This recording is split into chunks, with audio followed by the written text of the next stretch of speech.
हम आप लोगों को बताएंगे प्रेडिकेट पार्ट्स के बारे में कि प्रेडिकेट पार्ट जो होता है वह वाक्य में कैसे जोड़ा जाता है। इसके पहले हम बताए हैं सब्जेक्ट पार्ट और अब आप देखेंगे प्रेडिकेट पार्ट। इसमें ऐसे पेपर में मिलेगा लिखा हुआ put the predicate part given in the brackets of each sentence in the right order and then complete the sentence. Write the complete sentence means put the predicate part. Put means होता है यहाँ पे note करना, लिखना।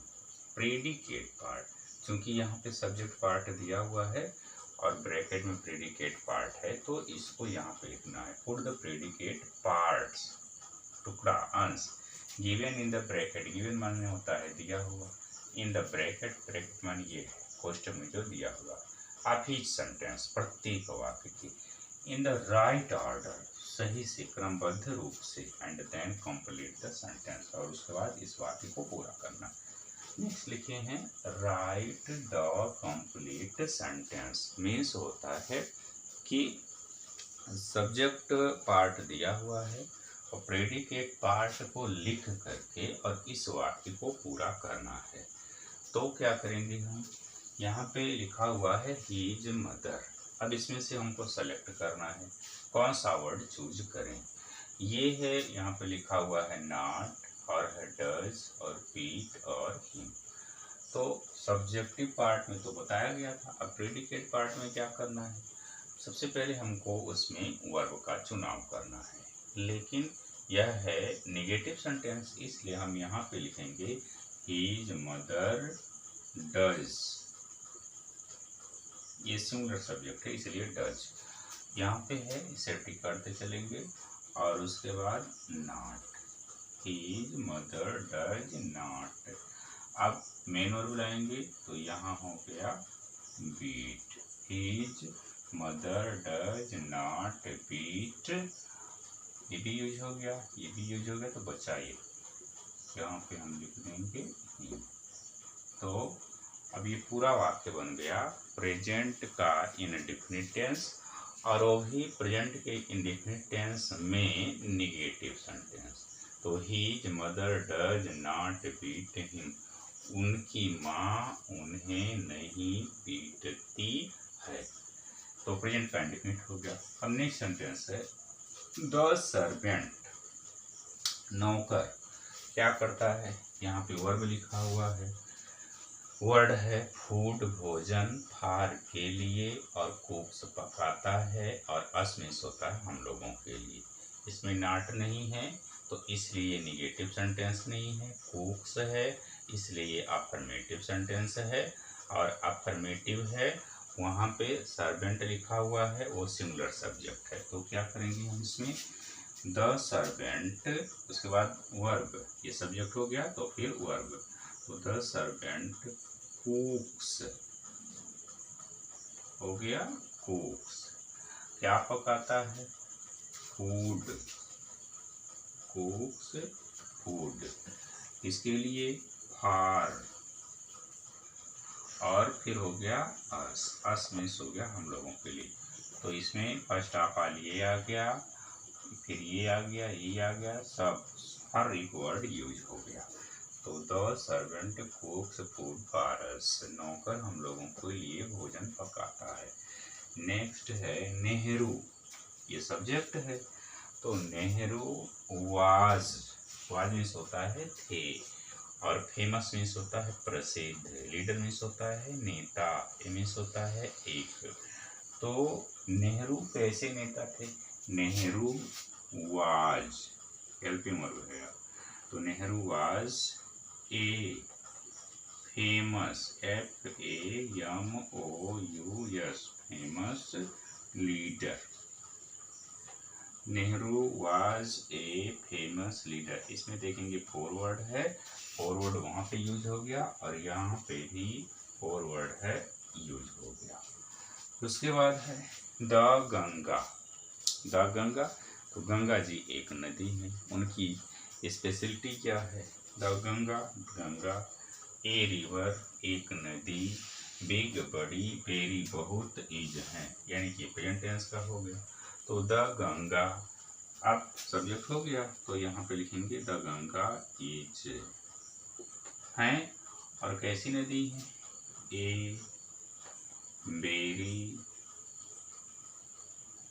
The Ganga is a very big, और फिर यहाँ पे हम लिख देंगे river, the Ganga is a very big river. इस प्रकार से यह वाक्य होगा।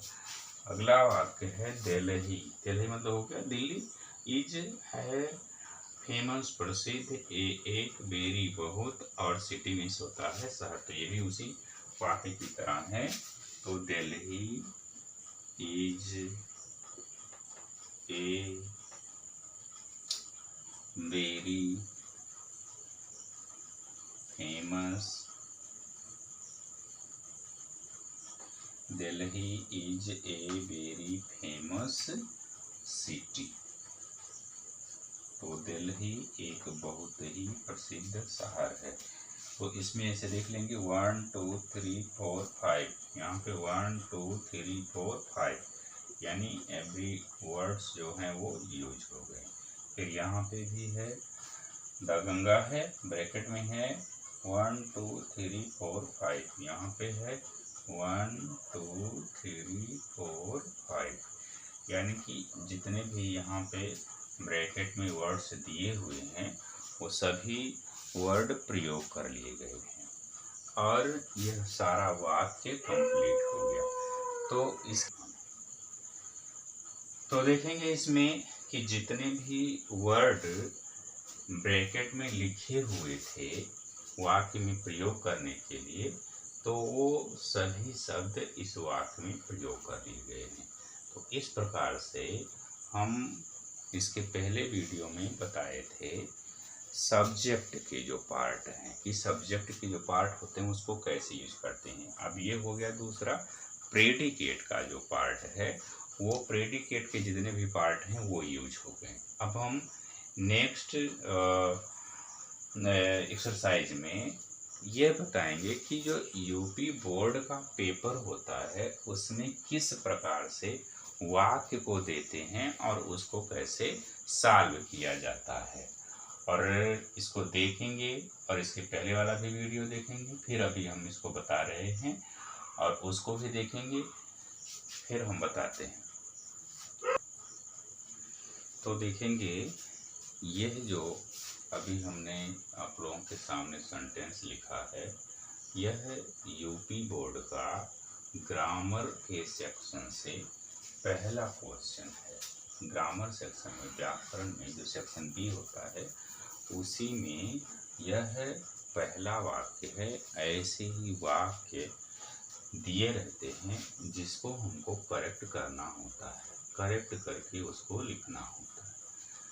और इसमें सब्जेक्ट पार्ट भी है और प्रेडिकेट पार्ट भी है। तो सब्जेक्ट पार्ट जितने भी वर्ड हैं उसमें हम बताए हैं कि किसी भी वाक्य को जोड़ने के लिए हमको नाउन की आवश्यकता होती है, प्रोनाउन की आवश्यकता होती है, और या फिर जीरेंड की आवश्यकता होती है, और या इनफाइनाइटिव की आवश्यकता होती है। तो उसमें से हर एक चीज़ वर्ड नहीं मिलेंगे, हर एक चीज़ नहीं मिलेंगे, हर एक वर्ड नहीं मिलेंगे। वाक्य जब हम जोड़ेंगे तो उसको हमको देखना पड़ेगा कि क्या इसमें उपलब्ध है, क्या क्या इसमें दिया गया है, क्या क्या नहीं दिया गया। तो यहाँ देखेंगे हिंदी हम जब जोड़ेंगे इसको तो अपने मन में ही इसका अर्थ निकालेंगे। हेल्थ मीन्स होता है स्वास्थ्य, ये जो मीन्स होता है, फार मीन्स होता है के लिए, और वॉकिंग माने होता है घूमना, और गुड मीन्स होता है अच्छा।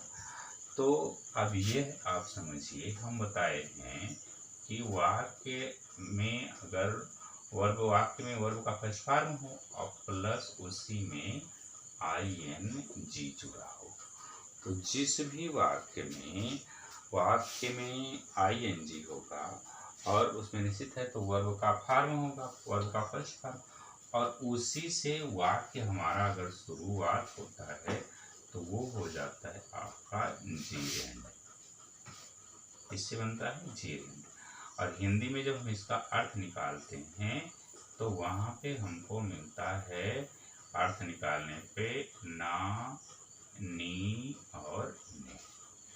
तो इसको हम जोड़ेंगे तो क्या लिखेंगे, यहाँ देख रहे हैं हेल्थ लिखा हुआ है, ये सब्जेक्ट है नहीं, ना तो यह नाउन है, ना तो प्रोनाउन है, ना तो इनफाइनाइटिव है। इज लिखा हुआ है, फार लिखा हुआ है के लिए, और वाकिंग यानी कि तुरंत हम जान जाएंगे कि यह वाक्य लिखा जाएगा जीव से। तो तुरंत हम यहाँ पे लिख देंगे walking.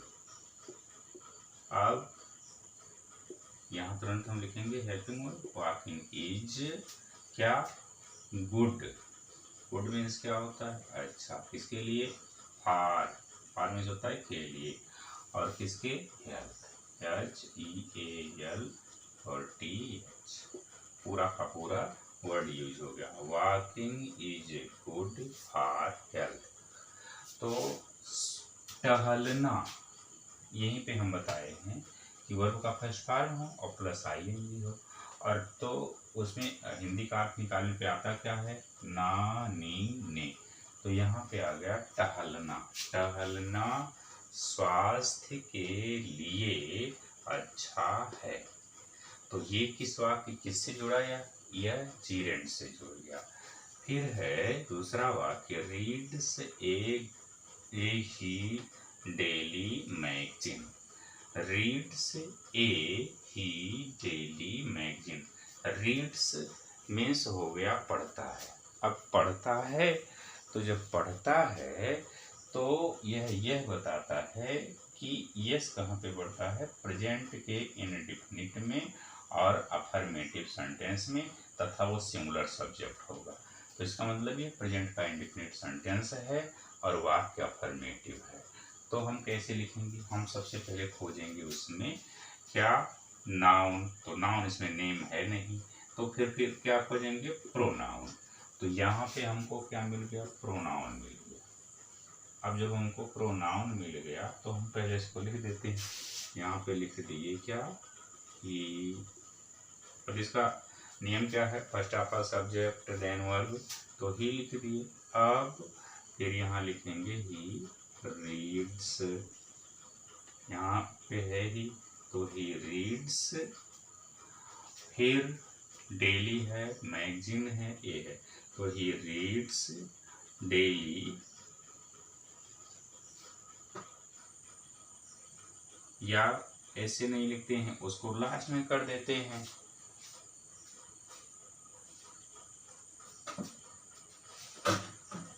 He reads duster, he reads ए, इसको लास्ट में कर देते हैं। He reads, क्योंकि ए हम जब यहाँ डेली लिखेंगे तो लास्ट में हो जाएगा, तो he reads ए मैगजीन। फिर यहाँ लिख देंगे daily, he reads a magazine daily. वह प्रतिदिन एक पत्रिका पढ़ता है। तो ये हो गया प्रेजेंट का इंडेफिनिट टेंस। अगला है life not bed roses of is a. यह एक प्रोवर्ब है। प्रोवर्ब मीन्स होता है कहावत, जीवन। लाइफ मीन्स होता है जीवन। तो यहाँ पे लिखेंगे हम पुनः लाइफ, फिर इसमें है हेल्पिंग वर्ब, तो लाइफ इज, फिर यहाँ पे नॉट, तो लाइफ इज नॉट। यहाँ पे है ए, तो ए, फिर बेड बिस्तर, और किसका, आप हो, और रोजेज गुलाब, ROSES। तो life is not a bed of roses.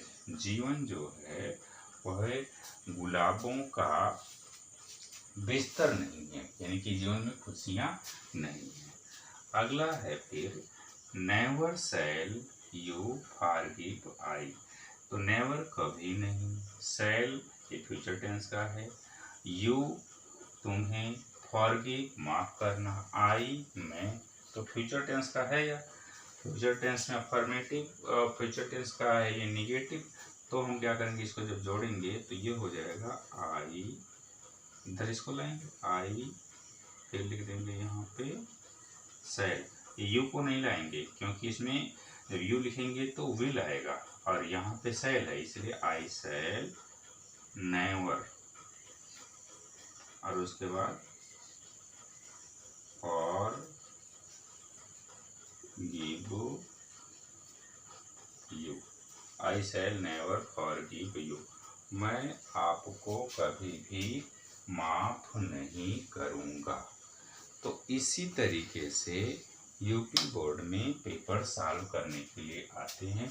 ऐसे ही वर्ड दिए रहते हैं जो एक सीक्वेंस में नहीं रहते हैं, एक क्रमबद्ध रूप से नहीं रहते हैं, और उसी वाक्य को हमको जोड़ना पड़ता है ये रीऑर्डरिंग के रूल्स के अकॉर्डिंग, और साथ ही साथ है तो सब्जेक्ट और प्रेडिकेट पार्ट है उसके अकॉर्डिंग, और जो हमारा ट्रांसलेशन का रूल है, जो प्रोवर्ब है, उन सभी के अकॉर्डिंग। जो 2 नंबर का आता है, यानी कि इसको अगर हम करेक्ट से लिखते हैं तो हमको 2 मार्क्स प्राप्त होते हैं।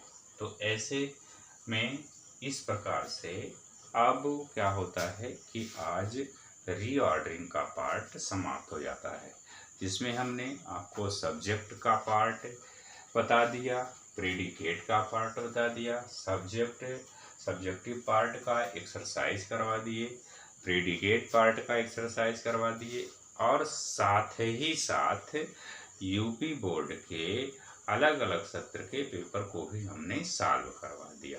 तो अब हम चाहेंगे कि जितना ज़्यादा इसको पढ़ेंगे उतना ही बेहतर होगा और पेपर को सॉल्व करेंगे। अब हम अगले वीडियो में दूसरा चैप्टर स्टार्ट करेंगे। तो इतना पढ़ाने के बाद हम ये भी चाहेंगे कि जो भी हमारे इस चैनल से जुड़े हुए हैं, जो भी हमारे इस चैनल को देख रहे हैं और शेयर कर रहे हैं, वे कमेंट करके हमको ज़रूर यह बताएं कि अगला कौन सा चैप्टर स्टार्ट किया जाए जो उन लोगों को टफेस्ट फील होता है, और साथ ही साथ यूपी बोर्ड पेपर में जो बहुत ही महत्वपूर्ण हो।